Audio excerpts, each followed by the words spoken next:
Hi, in the last video, I covered information about name slot fallback content. Here in this video, I am just going to show the end result of applying those concepts.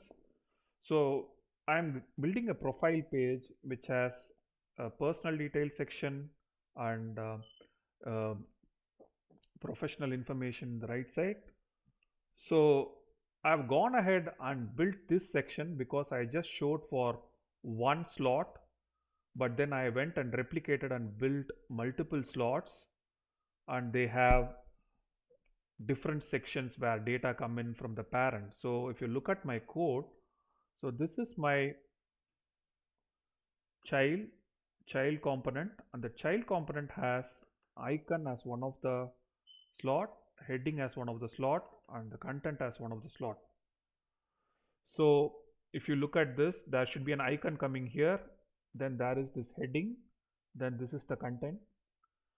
For now, I have left the icon blank because I want to cover one of the important concepts wherein you can even pass a whole component as an element, HTML element, from the parent to the child.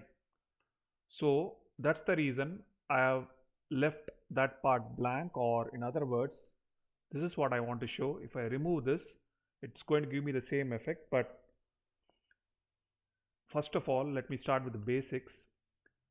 I will just reference the file name. So I will call it as about me icon from icon about me, and this sits in the icons folder. I have already replicated all these files. So now I have to just say about me icon. Okay, so now once I have done that, I should go, I can see the image coming up. So in case of my blog spot, I have already imported that particular name. So I'm calling it as blog icon. So I say blog icon. So that should be visible here now. So let's take one step backward and see what's there in each of these files, or is each of these individual components. It's nothing but an image tag that's referencing the assets or the image. So you have the icon block, it's using the blogger PNG. So it's as simple as that. So but then this behaves, you can add even more HTML fragments or styling here, and then make it a big component, and it's actually a HTML element now as such, with all the information or all the styling done inside this particular file. So you are separating out the styling to a separate file here, and then referencing what you need through the parent component. So let me go ahead and finish all the other sections and show the end result.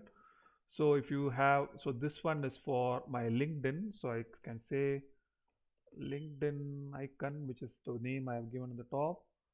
Then I have something called GitHub icon. Okay, that's done.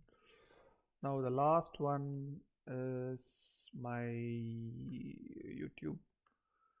So I say YouTube icon, the same name as what's there in the top. I say all those names here, I specify those names here.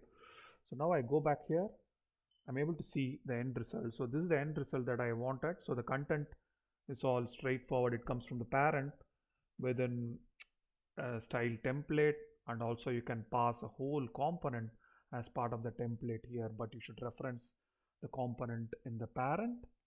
So that's what I have done. And one more important thing is, for example, in this case, I have also used dynamic naming convention for the slot name. Ideally, if you remember, it should look like this hash icon. Icon is the slot name, but what I have done is I have specified a variable here and used that variable in square braces here. This is dynamic slot name.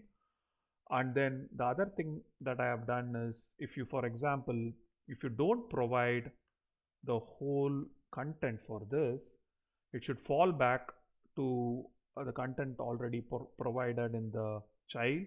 Hopefully, one second, let me check whether I have content. Yes, for content I have set NA, so that should reflect NA because I removed it totally. But because I have the information, I'm just going to put it back. So these were some of the important features or usefulness of having slots. I have already explained the use of header prop, and I have built the whole page using slots and props. Thanks for watching. Hope you enjoyed it.